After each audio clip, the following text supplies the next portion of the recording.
अब आगे बढ़ेंगे, कुछ और खबरों की बात करेंगे। राज्यसभा में विपक्ष का जोरदार हंगामा। सीआईएसएफ की तैनाती को लेकर ही राज्यसभा में विपक्ष की तरफ से हंगामा किया गया। विरोध करना हमारा अधिकार है, खड़गे यहां पर कहते हैं। हम लोकतांत्रिक तरीके से विरोध कर रहे हैं। लोकतंत्र के मंदिर में आज फिर जोरदार हंगामा हालांकि फिर से हो सकता है, और कल भी हमने ऐसी तस्वीरें देखी जब यहां पर काफी ज्यादा हंगामा हुआ। सीआईएसएफ की तैनाती को लेकर ही विपक्ष की तरफ से काफी हंगामा किया गया, और इस बीच खड़गे का स्टेटमेंट भी आता है जिसमें वो इस बात का जिक्र करते हैं कि ये हमारा अधिकार है। लेकिन सबसे बड़ी बात यह है कि जिस तरह से लगातार विपक्ष अलग अलग मुद्दों को लेकर हंगामा कर रहा है, इसी वजह से आप देख रहे हैं हर रोज किस तरह से कार्यवाही बाधित हो रही है। और अभी खड़गे की तरफ से क्या कुछ कहा गया, आपको एक बार वो भी सुनवाते हैं।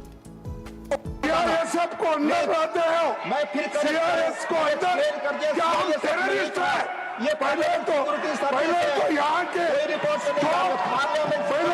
के स्टॉप पार्लियामेंट को प्रोटेस्ट करती थी। It was parliament security service, nothing is going on record. हमारे पार्लियामेंट के स्टाफ इतना सशक्त है कि हमारे को प्रोटेक्ट करने में वो मजबूत है, और वो आपके कंट्रोल में आते हैं।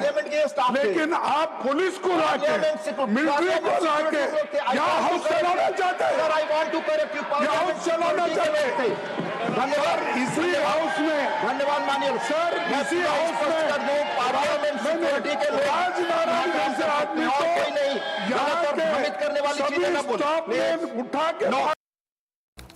वहीं विपक्ष के हंगामे पर बोले जेपी नड्डा, विपक्ष में सच्चाई सुनने की ताकत ही नहीं है, तरीका अलोकतांत्रिक है, विपक्ष सदन नहीं चलने दे रहा है। राज्यसभा में सदन के नेता जेपी नड्डा ने विपक्ष के आरोपों का जवाब दिया। दरअसल लगातार कार्यवाही कैसे बाधित हो रही है, 12वें दिन भी हमने देखा कि किस तरीके से लगातार गतिरोध बना हुआ नजर आया।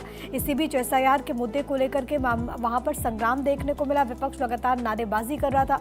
दूसरी तरफ हमने आपको बताया कि सीआईएसएफ की तैनाती को लेकर के सवाल उठा। हालांकि किरेन रिजिजू ने जरूर उसका खंडन किया, लेकिन जेपी नड्डा ने कहा कि अलोकतांत्रिक है, आपकी जो डेमोक्रेसी है वो वहां पर खत्म हो जाती है। अगर आप मेरे नाक को टच कर रहे हैं, अगर मुझे इससे प्रभावित आप कर रहे हैं, तो आपकी लोकतांत्रिक प्रक्रिया जो है वो वहीं पर खंडित हो जाती है।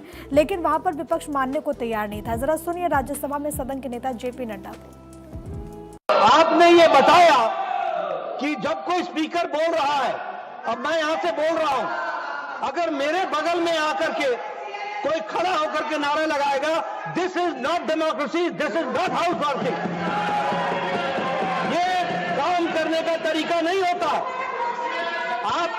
मैंने कई बार कहा, ओ मैडम जी सुन लीजिए, मैंने इन लोगों को कई बार कहा, 40 साल से ज्यादा ऑपोजिशन में रहा हूं, कुछ मेरे से ट्यूशन ले लो, मैं बता दूंगा ऑपोजिशन कैसे करना आता है। अभी नए नए हो, अभी तो 10 ही साल हुए हैं, अभी तो 10 ही साल हुए हैं, अभी 30-40 साल रहना है, मेरे से ट्यूशन ले लो।